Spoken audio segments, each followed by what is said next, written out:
Yun. Test mic check, test mic check. Part 2. Example problem pa rin tayo. So, after ng dalawang example problem sa ating resultant forces, diretso tayo ng moment of force. Last topic natin yun for this meeting.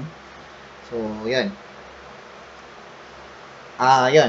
Example muna tayo ulit. Meron tayong 200 Newton, 45 degrees, 400 Newton, 60 degrees, and 30 degrees sa 200 Newton. So, same pa rin ng procedure. Kukunin muna natin yung summation of x. So guys, hindi na ako dito maglalagay ng x component at saka y component na hiwalay na equation. Didiretso na ako dun sa i-compute natin. So una, x component muna ng 200. Meron tayong 200 cosine 45. Okay, so kita naman natin yung cosine, yung 200, yung x component niya positive papunta rito sa kanan. Okay, so yung ano naman, 200 Newton, kita natin na pakaliwa yung ating direction, kaya minus 200 Newton cosine 30. Then, yung para sa 400 Newton, kita natin na x component niya is pakaliwa. Kaya minus din 400 cosine 60. So, yan guys. Pwede na yan. I-recta natin ang pag-compute. So, calcu lang.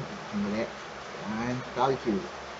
Meron tayong 200 cosine 45 minus 200 cosine 30 minus 400 cosine 60. That is negative 231.78 Newton. So, ito yung summation of x. Summation of y. Meron tayong pataas yung 200 Newton. So, 200 sine 45 positive. Then, ito naman, sa isa pang 200 Newton, pababa yung y niya, kaya minus 200 sine 30.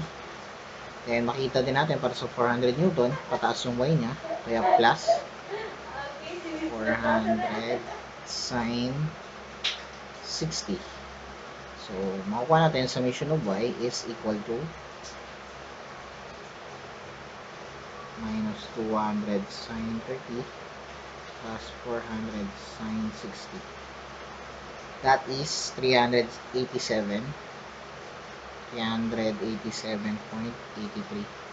Newton. Okay, so nakuha na natin yung summation of x, summation of y. So, kita natin, negative yung x, positive yung y. Makapag-draw pa rin tayo ng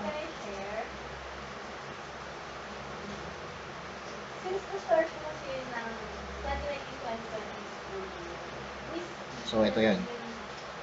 Ito yung direction natin ng RF. Ito yung theta natin. So, makakuha na natin yan. Ayan. So, ito yun. So, yung RF is equal to the square root of summation of x squared plus summation of y squared. So, RF is equal to negative 231.78 squared plus 387.83 squared. RF is equal to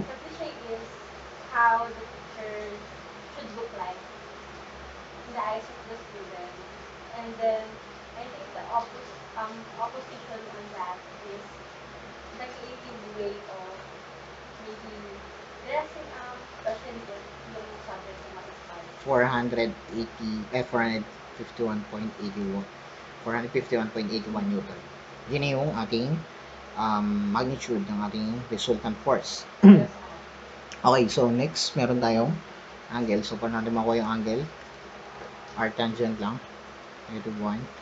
Ating opposite is summation of y over summation of x. Okay, so yung tangent na theta natin is equal to, lagay natin yung values, no? Yung y natin 387.83 over negative 231.78. So So, makuha natin arc tangent. Okay, next to answer, Miss Alice.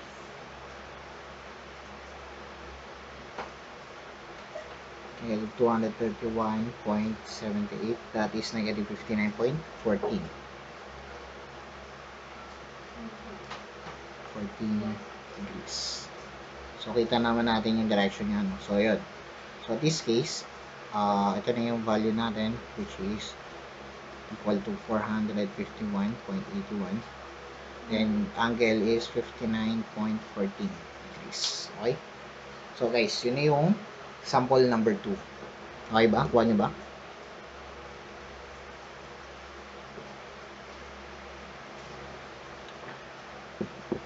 Okay? So, ganun lang yan, guys. Kung makikita ninyo, same pattern. Kuha tayo summation of x, kuha tayo summation of y. Then, gamitin natin Pythagorean theorem since nakita natin na right triangle yung makikreate natin doon. And then, kunin natin yung angle para makuha natin magnitude and direction. So, yun yung gusto kasi natin makuha kasi yung resultant of force is also a vector since component niya is vectors na magagamit natin for marami application nito, guys. Okay? So, especially sa mga machineries, sa mga tension na mga strings, sa civil, mostly ang magagamit natin na to. Pero, syempre, hindi naman natin focus na maging civil tayo. The thing is, gusto natin itong matutunan kung ano yung pwedeng maging application when it comes to electronics. Also, kapag nagde-design tayo ng machine, nagde-design tayo ng mga automation, nagde-design tayo ng, let's say, nasa construction company ka, as electronics engineer, ano yung maging effects ng tension ng wire? So, paano mo siya i-display, paano mo siya ayusin, paano mo i-manage yung mga cables na meron ka. Pero, again, hindi lang yun yung application, marami pa. So, next problem muna tayo. Okay, okay, practice problem kayo, no? So, guys,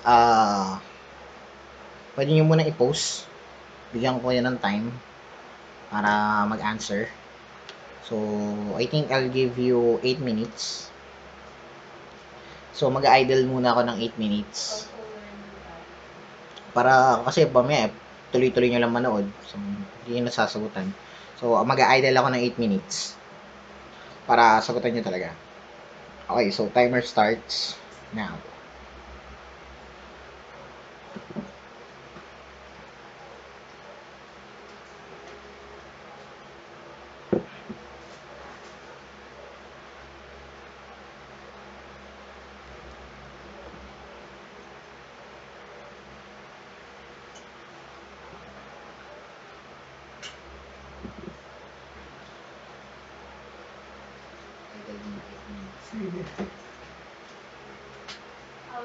Sorry, parang hindi ako yun.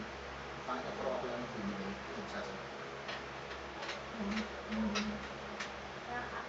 Parang output based. Hindi yung Output based. Type of assessment. Kung hindi talaga naman din. Na-install ko na yan. Dota kasi yun. Dota yung nalala. Hindi nga, nalala ko. Nalala ko. Yun din sila. Alin? Ilang gig? Bakit? 13 gig? Hindi. Yun lang. 30 gig na ang version ko. Dami ng update eh. Di ba may ano, may international na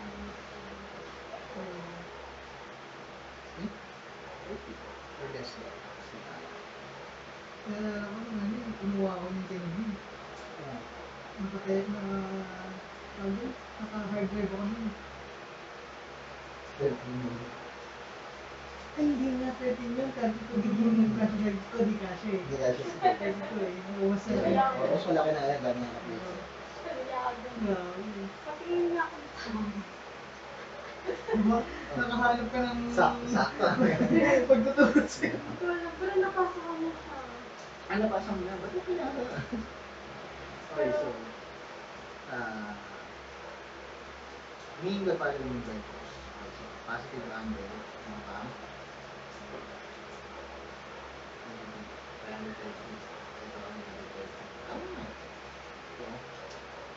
Of course. 120 degrees sa positive angle. Tapos negative. Ito.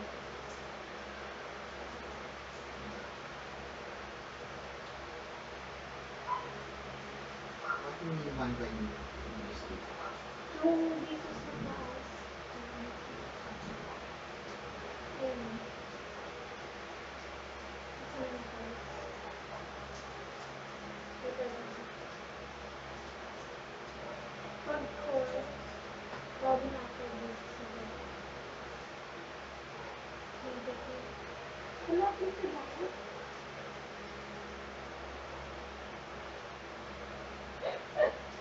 Positive angle. Ang ganda sa likod. Feedback. Dito pala siya. Baliktad. Wait lang, wait lang. I-confirm natin. Kasi mukhang magpuputol 8 minutes lang. Okay lang. Using reference axis at Ah, hindi. Access ko eh. axis to. Gusto mo kasi diba yung voice mo? Ayan.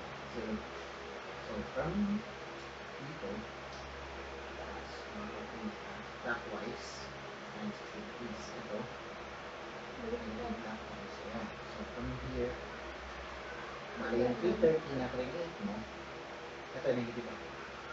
Hindi. So, positive pa lang yung Positive. So, kung makikreate mo, pag ganun, ilang degrees yung natira dito. Paano hindi mag-feedback din?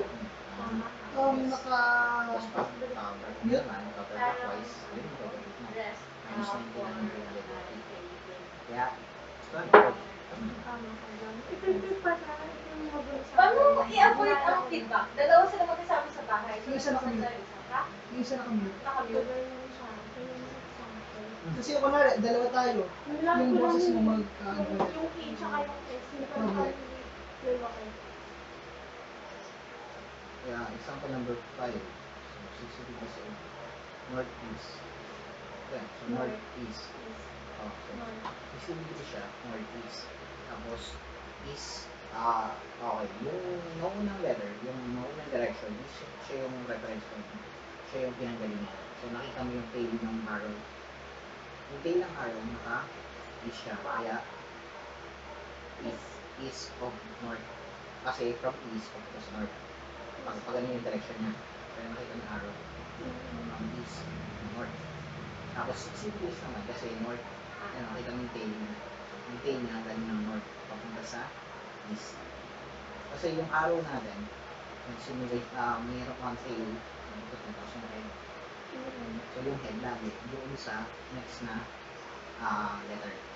Or yung papuntang Bakit siya parang pag nag-jingkot pa doon siya.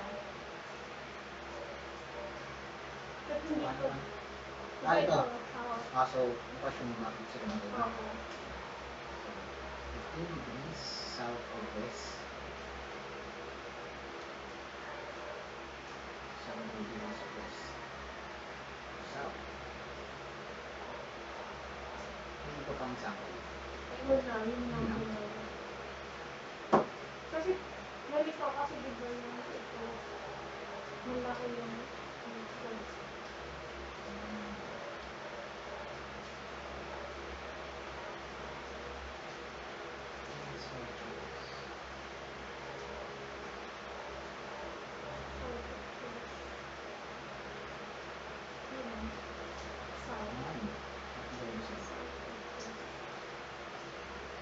Pero ayun, baka mamaya i-ikot mo muna. Pero ayun, So, pinasam muna kayo.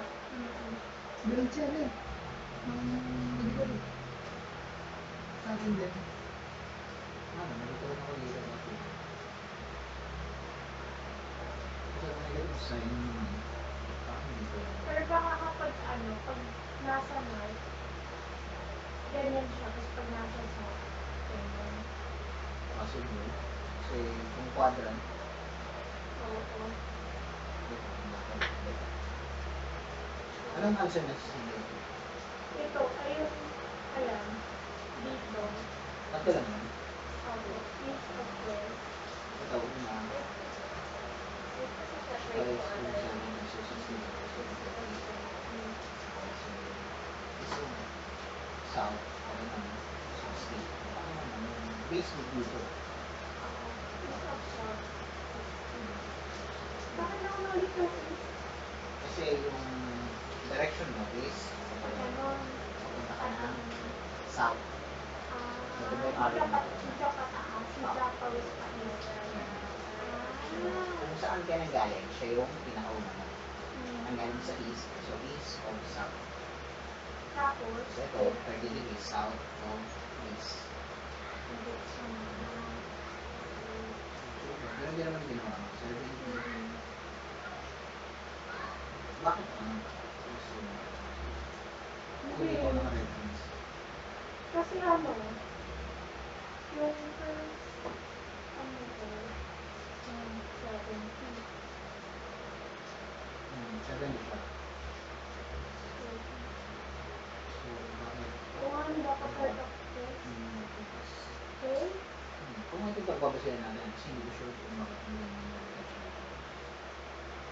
Pero mali mo, Right of pag this. west mo sa kung ito yung reference ko, yun lang yung reference ko. Kasi nakabase ako sa araw. Hindi ko sure kung bakit mo yung direction. Tapos, pero kung sa iba yung case ng west at saka ng south, tama ko. Kung ito yung reference dito sa mga. Pero kung ito yung reference ko, tama mo yun. Dito, pag dito. Naman, 20 degrees south of west. Mabibigyan ka. South of west.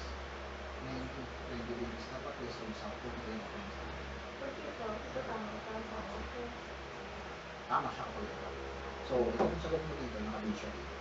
Tapos ito, dito. Tapos ito lang. Dito, dito. Dapat. Dapat dito, pero Oo, mali okay, ako. so dapat. Pero hindi natin sure kung ano yung explanation mo. James. So, tama na yung ano, measurement. Oo, tama na yung measurement. Baka yung direction lang. Okay. So, yun. Sakto, no? Guys, okay. Nasa ano na tayo. Nag 8 minutes na tayo. So, may answer na ba kayo? Tingnan natin kung tama yung answer nyo, no? Okay, so, syempre, unahin muna natin yung ating summation of x. Meron tayong 2,000. Summation of x ng 2,000. Wala siya. Kaya 0. Then, syempre, kung 0 siya, huwag natin ilagay. Next na natin yung 3,000. So, meron tayong 3,000. Makita nyo, yung 3,000, yung x component niya is pakanan. So, positive lang siya. Cosine 30. Then, kung makita nyo yung 1,000 din is, wala rin siya.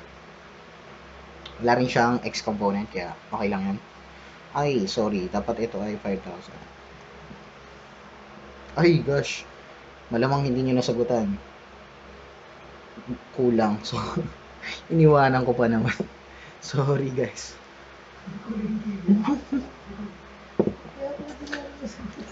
Ba't ganun, sir? Kulang. Iniwanan ko pa naman ng 8 minutes, tapos kulang yung given. Okay, so at least tingnan natin. Yung malay nyo, nahulaan nyo, 5,000. Kasi tingnan nyo, guys, yung given, 1,000, 2,000, 3,000, 4,000. Siyempre, 5,000, mahaba yung araw niya eh. Sir, palusot mo lang yan eh. Hindi, sige. So, yung direction muna natin dito sa ano. So, kunin natin yung theta dito. Yung theta dyan is equal dito sa theta dito. So, arc tangent. Ano yung opposite? Opposite ng theta natin is 3/4. So, ang magiging value niya, calculator, arc tangent of 3/4, 36.87 degrees. Ayan. So, yung 1,000, again, wala siyang x component. So, skip tayo sa 5,000. So, yung 5,000 is, ang x component niya is negative, papunta dun. Kaya minus 5,000 cosine of 36.87. And then, meron tayong para sa 4,000, pakaliwa din yung x component niya. Kaya ang mangyayari is minus 4,000 cosine 30. So, yun yung summation of x natin. Add up natin. 3,000 cosine 30 minus 5,000 cosine 36.87 minus 4,000 cosine 30. That is negative 4,866. 66.02 Newton. Okay. So, meron tayong, ayan, X component. So, Y component naman. Okay, so Y component natin, the best na nating, ako guys, kanya-kanya preference lang to. Lagi yung ginagawa is clockwise position. So, una to, pag ganito, pa-clockwise. Okay? So, again, depende yun sa inyo kung anong preference. So, kahit mauna yung 4,000, kahit ano yung mauna, okay lang. Syempre, tama yung numerical values nyo. So, unahin ko na, yung 2,000, positive 2,000, nasa y-axis siya, then pataas. Then next ko yung 3,000. So, yung y component niya is pababa, kaya minus 3,000 sin 30. Kung makikita nyo, yung 1,000 din is pababa, minus 1,000. Tapos, yung 5,000, yung y component niya pababa din, kaya minus 5,000 sin 36.87. Then, meron pa tayong 4,000. 4,000, yung component niya ng y is pataas, kaya plus 4,000 sin 30. So, summation of y, total. So, add up lang natin. Then, 2,000 minus 3,000 sin 30 minus 1,000 minus 5,000 sin 36.87 plus 4,000 sin 30. So, that is negative 1,500. Okay, so makikita natin yung given natin na na-compute natin summation of x is negative and summation of y is also negative. Ma-drawing natin yung direction natin ng resultant is nandito sa left pababa. Okay, so ito yung component natin ng x, summation of x, ito yung summation of y, then ito yung RF natin. So hindi pa natin na-compute yung kanyang magnitude, so compute natin yun. Is equal to, ano na pala mahaba, 4,866.02 squared plus negative 1,500 squared. So, yung RF natin, magnitude niya, okay, kumputin lang natin, 4,866 squared plus 1,500 squared, 5,092 na. That's 5,000. Ay, sorry.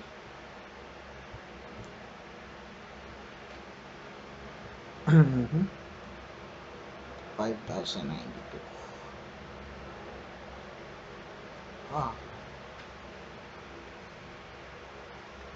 Newton. Okay. So, pwede natin ilagay dito na 5,092 Newton. Pero, yung direction. So, direction natin, arctangent.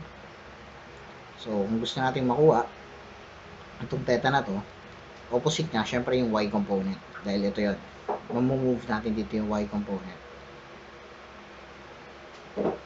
Kaya opposite is equal, summation of y, summation of x. Summation of y natin, meron tayong negative 1,500. Then, meron tayong negative 4,866. Theta natin, arctangent of 1,500 negative and 4,866. That is 17.13. So, liit lang pala. Parang medyo malaki sa drawing natin. Pero, okay lang yan. Basta tama yung yun yung answer natin. Okay, so yun yung given natin. Hopefully nag-gets nyo, no? Sorry, hindi ko nabigay yung given. Pero siguro na hulaan nyo naman kasi magkakasunod lang yun. 1,000, 2,000, 3,000, 4,000. Yun. Guys, kapag hindi nyo to na-gets or hindi nyo siya na-master, the rest of the topic is medyo mahihirapan kayo. Kasi ito yung foundation natin. Kaya ito yung unang topic, di ba? The more na, kaya tatlo yung example natin dito para ma-master nyo talaga na ma-master. Hanggang dynamics kasi itong topic natin na to. Kaya hopefully, ma-master nyo to.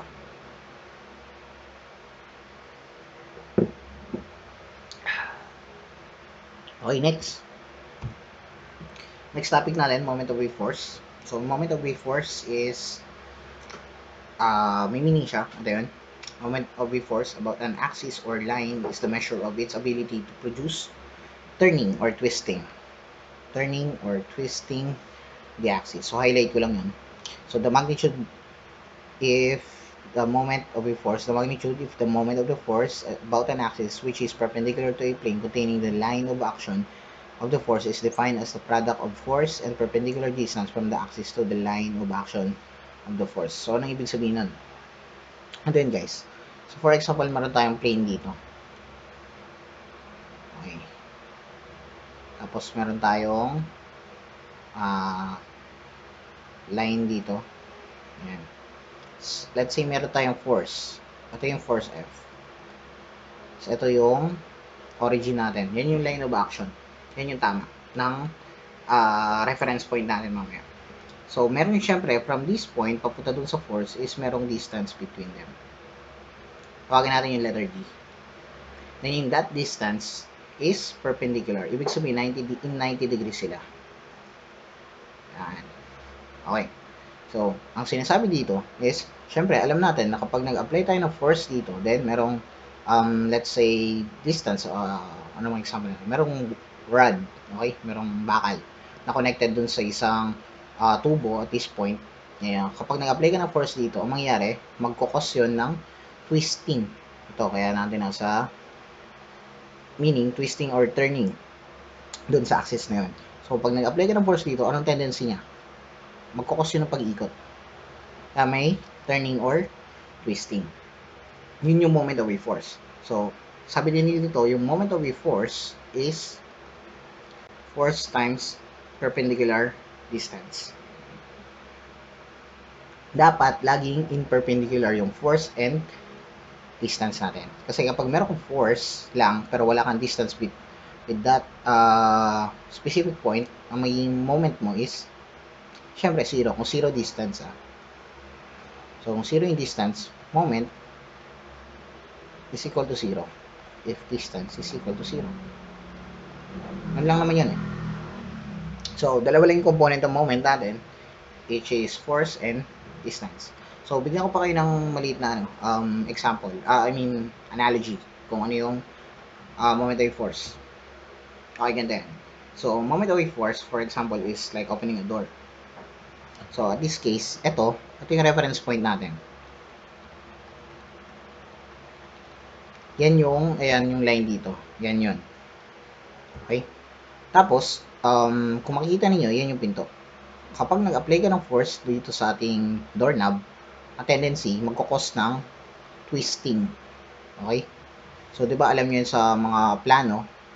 Okay, so, murahin ko. Mali pala yan. Di ba may mga door doon, tapos mayroon siyang space ng pag-move niya.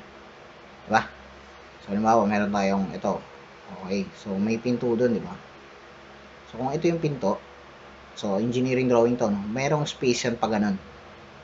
Di ba? So, ibig sabihin yan yung space kung paano mag-move yung pinto natin. Okay, pa-left ba? Papasok ba or palabas ba? Depende na yan. So, yun yung sinasabi natin moment of force. Apply ka ng force doon, magkukos ng twisting yun doon sa pinaka-reference point.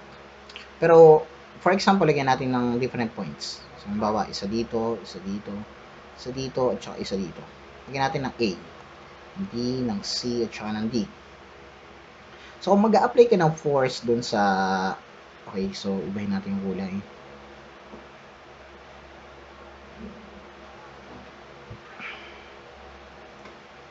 Mag-a-apply ka ng force dito sa point D na to. Yan, kahit saan dyan. So, ibig sabihin, easily, mabubuksan mo yung pinto. Kasi may force ka eh.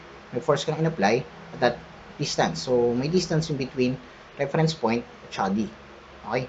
Pero, try natin i-usog dito yung application ng force. Yan, bawaan dito na siya. Ano yung magiging tendency na pinto? Ganun pa rin, magbubukas pa rin siya. Diba? But the thing is, medyo hindi mo siya totally mararamdaman, pero mas malakas na force na ina-apply mo. Okay? Bakit? Tingnan nyo to. point B. Ganun din. Mabubuksan mo pa rin naman siya, pero mas malakas na force na apply mo. Same thing din sa A. Okay? Mas malakas pa rin yung force na kailangan mo. Kasi nga, bakit? Malapit ka na sa reference point. Kung maalala ninyo, moment, okay, so pangit pala yun ako, kulay ng pen ko. Moment is equal to force times displacement. Distance. So, yung distance between natin ng reference point. For example, dito ako maglalagay ng sa reference point ng force. Tingin mo, bubuksan mo ba yung pinto? Technically, hindi. Kasi nandun ka sa reference point. So, ibig sabihin nun, wala ka ng distance. Yung in-apply mong force is walang distance mula sa reference point. 0 meter from reference point. So, that means moment is 0. Okay? So, yun yung thing na sinasabi natin. Okay, gets? So, yun yung moment of force. Okay, next. Bigyan lang natin ng konting application yung moment of force. So, meron tayong tatlong cases A, B, and C. So, before that, papaalala ko lang yung principle of transmissibility.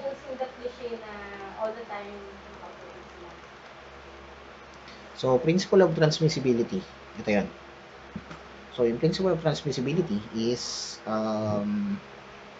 about sa kung maalala ninyo, meron tayong box. Pag nag-apply ka dito ng force, ito yung line of action mo. Kung ito yung force mo, same lang daw yan ng effect dito sa ating box kung hahatakin mo siya at this force, same force, basta as long as nasa pareho lang siya ng line of action. Yung line of action natin na yun, dapat nandun. Kasi kung nasa different line of action ka, iba yung effect nun. Yun yung principle of transmissibility. Force na to, equal lang sa force na to, or tumatagos yung force mo kahit saan dyang part sa line of action mo. Pero kung wala dyan sa parehong line of action, iba yung force na yun. Okay? So, the same thing din dito. Meron tayong force F. Ito si force F. Itong force F na to, pwede siya mag-move dito. Pwede rin siya mag-move dito. So, ano yung principle of, moment at this part? Okay, so gusto ko lang muna, break ko muna to.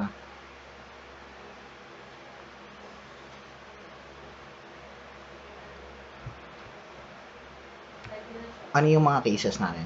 So, may cases tayo na oops, ano nangyari? Yan. May tatlong case tayo. Case A, case B, at saka case C. Okay, so what if meron tayong force F dito? Siyempre, itong force F natin, mag-breakdown natin into components ng f of x at saka f sub y. Bakit f of x? F sub x, f sub y. Okay, so may force ka. Okay? Ito yung ating reference point. Or, ito yung line of action natin na sinasabi kanina. So, kung yan yung reference point natin, meron kang force, f of y mo, tapos meron kang distance x. Guys, itong itong mahabang grid line na kulay yellow, yan yung reference point. So, kahit saan dyan, yan yung reference point. So, meron kang distance x, which is a perpendicular or 90 degrees. Yung force y. Okay? That means, yung moment para sa point A, pwede nating makuha into force sub y. Diba? Also, paalala ko lang, moment is equal to force times distance. So, yung force is f sub y. Yun yung force na yun na component ng f. Okay? Kasi guys, kung makikita nyo, itong f natin na to, hindi siya perpendicular dun sa ating reference point. Ang naging perpendicular is yung f sub x at saka f sub y, yung components ng force f. So, ano yung distance niya? Ang distance natin ng f sub y is x. Ito yun, Guys, ito yung distance between ng reference point at saka nung f sub y. The same thing din dito sa ating f sub x. So, yung f sub x, ito yung direction niya. pakanan siya. Okay? So, kung pakanan siya at nandito yung reference point mo, or nandito yung reference point mo, merong distance between them. Okay? Ano ibig sabihin sa reference point? Kasi guys, ito yan. Yan mo, perpendicular din siya dito. Okay? So, meron kang f sub x times y plus f sub x times y. Kasi guys, meron tayong tinatawag na variance theorem. So, anong ibig sabihin ng variance theorem? Ano yung sinasabi niya sa theorem niya? Ang theorem niya is about yung total na moment daw is also equal lang sa summation of individual moment of t forces. Okay? So, ibig sabihin, yung total moment dun sa case A, i-add lang natin yung moment nung para sa force Y, moment nung para sa force X. So, ito na yung magiging equation natin para sa case A. Kasi merong distance between ng f of x at saka f of y. Okay? So, what if naman, punta tayo ng teka lang, burahin ko muna ito. Gagamitin ko yung space.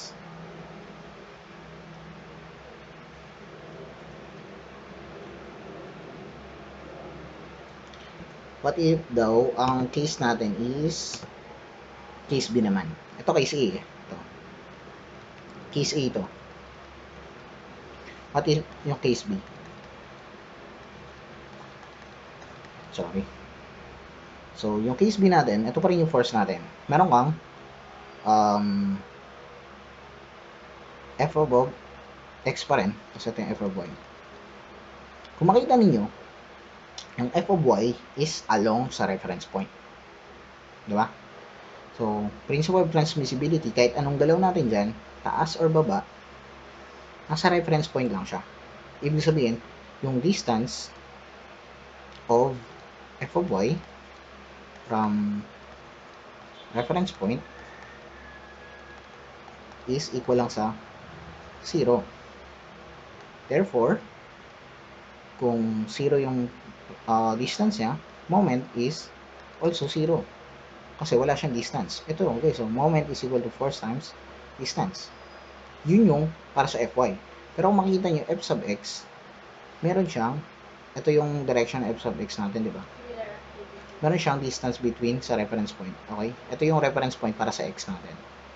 Ito yung nasa baba. So, ang distance ng ating f sub x para sa case B is f sub x times iy. So, yung moment at that part, so case B, meron tayong f sub x times yung distance between sa reference point at sa kanya, iy.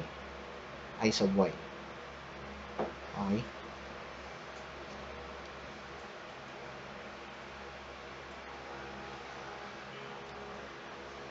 Case B.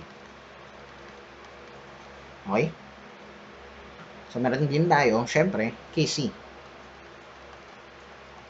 So, sa case C, iba naman to. Bakit? Kung makikita ninyo, yung f sub x, ito yung f sub x, diba? Along siya sa direction natin ng reference point. Ayan, no? Ayan yung reference point para sa x, eh. Pero, yung f sub y, kung makita ninyo, ito, pataas siya. Kung pataas siya, ibig sabihin, hindi siya tatama dun sa ating reference point sa y. Sabihin, merong distance between f of y at saka reference point. That is, ito, nasa baba, I sub x. So, makikita natin yung moment sa C is equal sa f sub y times I sub x. Yun yung 3 different cases natin ng application ng moment. So, basta, a point lang dito is, basta, wala kang distance dun sa reference point mo, magsisiro ka ng moment. Kasi hindi mo mapapaturn or hindi ka makakapag-create ng twisting. Okay? Gaya yung sa pinto. Gaya yung sabi ko, diba, sa pinto. Kapag sa reference point ka, nag-apply ng force, hindi mo mabubuksan yung pinto. Unless meron kang movement sa kanan. Nag-move ka sa kanan ng konti, kahit maliit lang. Mapapakos mo na yung pinto mabukas. Kasi meron ka ng distance mula dun sa reference point. Okay? Gets ba yun? Yes, sir! Good, good. Ang galing nyo na, ha? Gets nyo yung explanation ko. Okay. Okay, bigay tayo dito ng, bali guys, ito mag-serve as example and also assignment yun na rin. Okay? Don't worry, ano na lang to, mabilis naman. Okay, so, wait lang. Palitan natin yung kulay ng tinta ng ballpen natin. Okay, so, magbigay lang tayo dito ng table. So, ano ibig sabihin nito? Meron tayong sukat. So, from dito, sa taas, sa baba, that is 1 meter. Also, yung ito, punta doon, is 1 meter din. Ibig sabihin yung box na yan is 1 by 1 meter. Box yan, ha? Okay, so, square yan. Hindi yan rectangle. Sorry kung ganyan yung drawing. So, meron tayong different points. So, sabihin natin, ito yung A, yung B, ito yung C. Then, ito yung point B. So, let's say meron tayong force, dalawa, at that part. Ano yung magiging effect ng force na yun? Or ano yung makikreate nilang moment sa force na yun dyan sa bawat points na yan? So, nasan yung initial natin? So, dito, from here, papunta sa dito. Okay. Kung force na to, tawagan na siya ng force F. Ang value niya is 450 Newton. Okay? So, then, meron din tayong another force, P. Okay, so ilalagay ko si force P dito. Ayan. Si force P naman, ang value niya is 161 Newton. The question is, ano yung makikreate na moment ng force F kay point A, B, C, D, and D. Okay? Gets nyo ba yan? Okay. Ganun din kay force P. But the thing is, gawin natin, example muna natin is yung force F. Tapos, ang magiging assignment ko na is yung para kay force P. Okay? Okay, for example muna, para maganda, burahin muna natin sa force P. Nakakasagabal siya dyan, eh.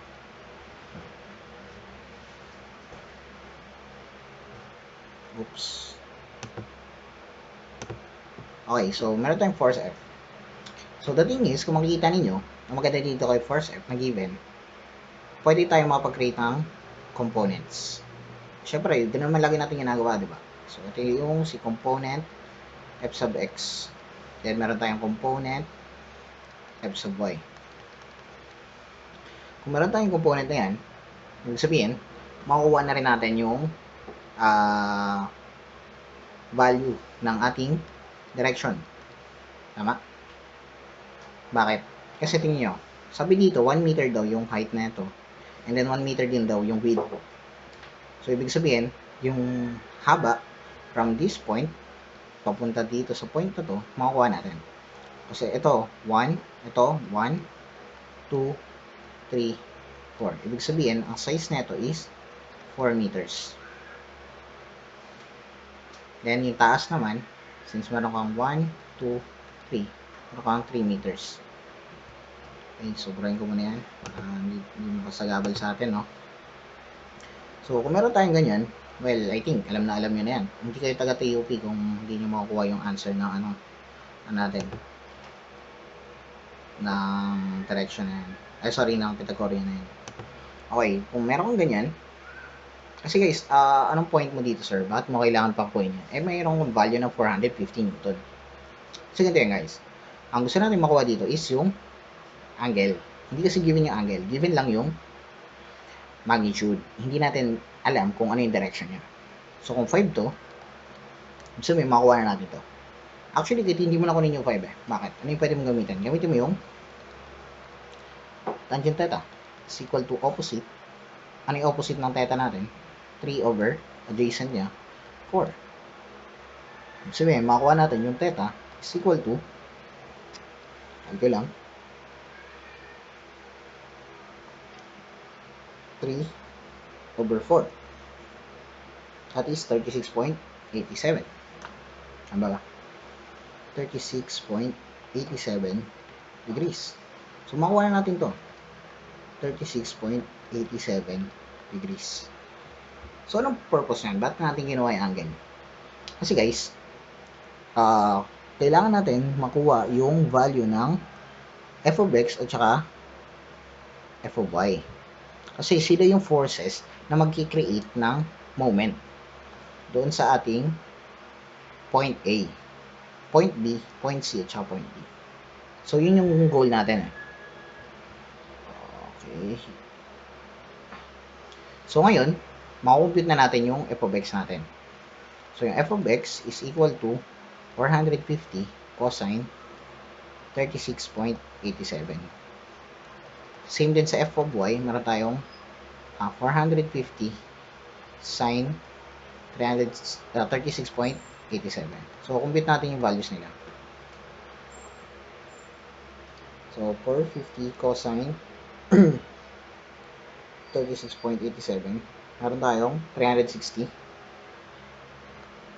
Newton. So, 450 sine 36.87. 270 naman sa f of y. Okay. So, yun na.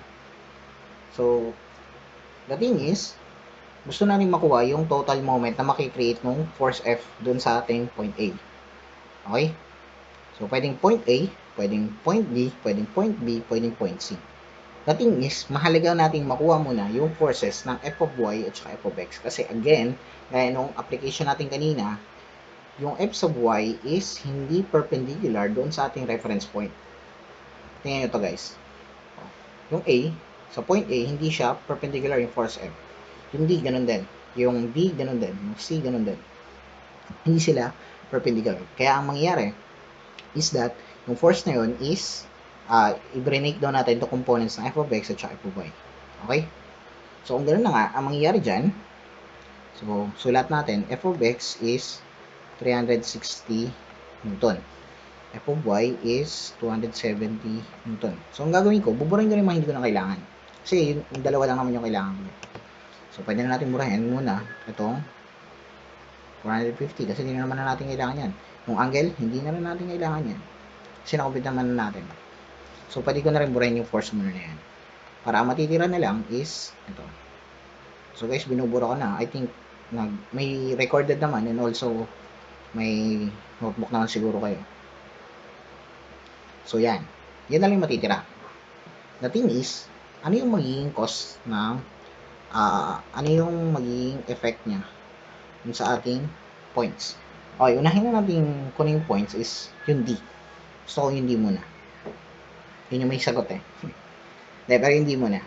Ano yung magiging effect ng D dun sa ating anong effect ng f of x at f of y dun sa ating D, sa point D. Okay, so makikita ninyo itong f of x, nag-work siya dito. Yan. Nag-work siya dyan. Kung nag-work siya dyan, ibig sabihin, yung distance between point D at saka ng f of x is 1, 2, 3. Okay. So, yung moment sa D, yun na yun guys. Sa moment kasi,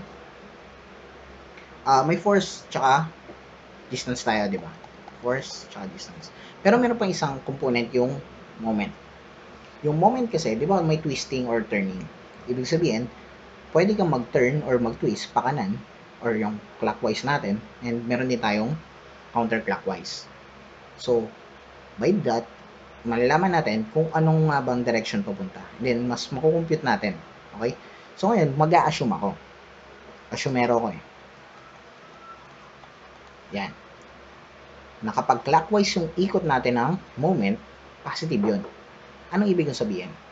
Para lang tong sa pag-assume ng direction ng current. Diba guys? So, pag mag-assume ka ng direction ng current, pwede mong pakanan, positive. Pero kapag naging negative yung value ng sagot, ibig sabihin, mali ka lang ng assume. Pero hindi nagbago yung value ng current. Okay? Yung magnitude niya, same pa rin. Yung direction lang, yung mali ka. Kasi assume lang naman yun eh. Kasi same pa rin naman ang magiging result. Same thing din dito. Pag nag-assume tayo ng clockwise positive, tapos naging negative yung value natin, ibig sabihin nun, direction ng moment niya is pakaliwa. Okay? Okay, so point D muna. Meron tayong force. Ano yung force na una natin makuha? Unahin na natin yung f of x. So, meron kang force of f of x. Ano yung distance ng force ng f of x dun sa point B? Nabilang na natin yan. 3. So, times 3. Okay? So, the thing is, kita nyo, anong magiging direction niya? Ano yung direction ng f of x? So, okay. Palitan ko yung kulay para ma-explain na maayos. Okay. So, halimbawa, ito yung point D. Ayan yung point D. Tapos, ito yung force f of x. Tapos, nag-assume tayo na pagpa-clockwise, positive yung sign. So, kung makikita ninyo, sumasabay yung f of x dun sa direction na in-assume natin. Okay? Tama? So, ibig sabihin na magiging sign niya is positive. Okay. So, yung f of y naman. So, ito yung point D. Ang f of y, pataas. So, kapag ganito tayo, ano yung magiging sign ng ating f of y? Guys, kita nyo, pakanan to, pataas yun. So, ibig sabihin, magiging opposite sila. Kaya magiging negative sign ng f of y. So, in theory, pwede natin ilagay dyan na f of x is positive. May value yung f of x natin, which is 360 times 3. Tapos, yung value natin na f of y is magiging negative. Kasi opposite siya dun sa in-assume nating direction na clockwise. F of y, okay, so ano yung value ng f of y? Meron tayong 270. Ano yung distance ng f of y doon sa point D? Kung makikita ninyo, ito lang siya. Dito nag-work yung ating f of y. So, yung distance between point D at saka f of y is 1 lang. 1 unit lang. Ayun, 1 meter lang. So, ito yung point D. Dito nag-work yung f of y natin. Distance between them, ito lang. Ito, tsaka ito lang. Kaya makakuha na natin yung moment sa B, which is equal to, so, meron akong 360 times 3 minus 270 lang. That is 810. Anong unit? So, yung force natin, Newton. Yung distance natin, meter. Kaya, that is Newton meter. Yun yung para sa moment of D. Okay? Kita. So guys, pakiana, kung gusto nyo picturean nyo or sulat nyo.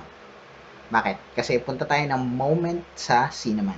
Ano yung magiging computation natin sa moment of C? Guys, buburahin ko muna yan computation para hindi makagulo doon sa atin. So, tracer. 810 yung sagot. So, pwede nyo namang balikan to. Pwede nyo i-preview. Ayan. So, okay. Ito ako sa baba magsusulat para kita nyo. Okay. So, moment of C. Moment of C pa rin. Clockwise positive pa rin tayo. Favorite yan eh. Pag clockwise positive. Okay. So, ano yung forces? Unahin, analyze natin yung f of x. Kita nyo yung f of x. Saan siya nag-work dito?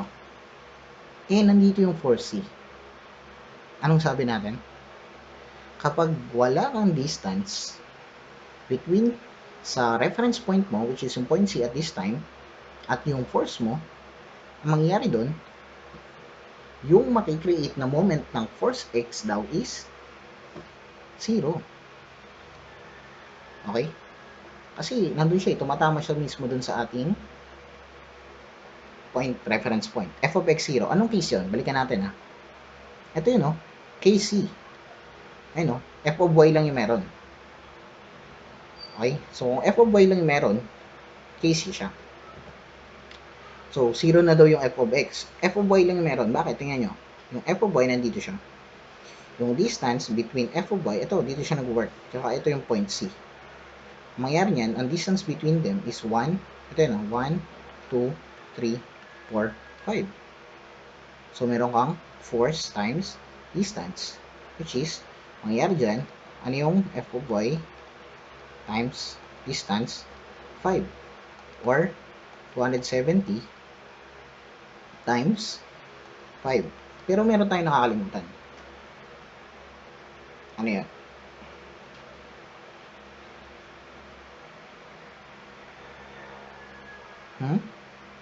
Ano yan, guys? Ano nakalimutan natin?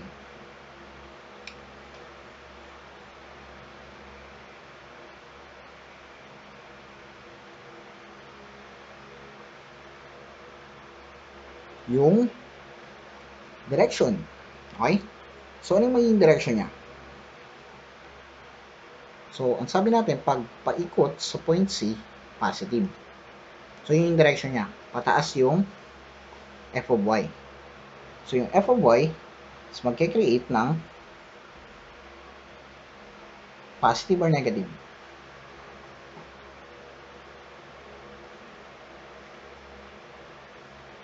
Sige, pakiisip muna.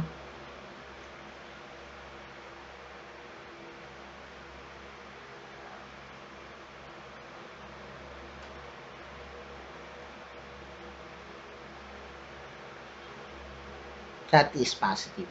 Okay? So, kita naman natin eh. So, parang ganito lang. Okay, so, andito yung point C. Andito yung f of y. So, yun o. Pakanan siya o. So, sumasabay yung f of y na direction dun sa ating point C. Kaya, mangyayari dyan, positive yung ating f of y. Okay, so, remain na yan. Ganyan na yung computation. So, yung moment na makakuha ng force F dun sa point C is equal sa 270 times 5, which is 1,350 Newton meter. Okay? So, nakuha nyo ba?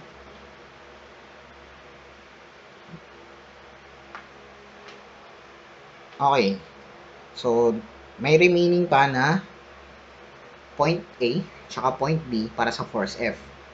And sa force P, meron pa tayong remaining na A, point A, B, C, and D. So, yun yung magiging activity nyo for now. Okay?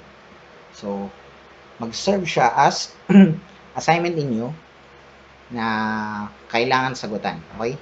So, guys, kung merong mang correction dun sa last na lecture ko, ito na yun. Ito yung tama. Ito yung tama, guys. Okay? So, disregard na lang muna natin yung last lecture. Dun sa naging live lecture natin. Then, ito yung magiging reference natin. Para naman sa ladder race program, ganun din, magiging activity ninyo, which is yung point A tsaka point B para sa force F. So, sulat ko. Force F, point A and point B. Tapos sa force P, syempre yung apat. B, C, and D. So, yan yung magiging assignment ninyo. To pass on, syempre, next week, next meeting natin. Okay, so, i-gather ko yan. Sir, paano pasahan ito? Mangyari, sulat yung problem sa isang piece of paper, bond paper na lang. Tapos, pipicturean nyo yung answer. Guys, kung pwede kayong gumamit na cam scanner na application, mas detailed kasi yun, na-highlight nyo yung letters and numbers. And also guys, huwag masyadong maliit yung sulat.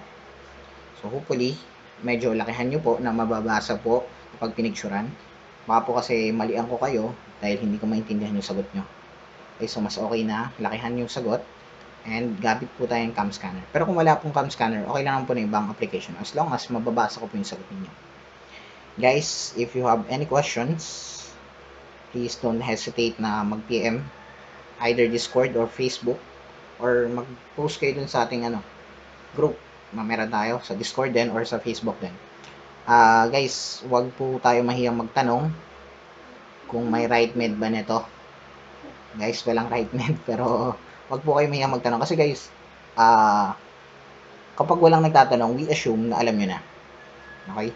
So, hopefully, magtanong po kayo. Wag po kayo mahiya. Siguro yung ibang mga pro, well, naging student din naman ako, mahirap sila ma-reach out when it comes to question.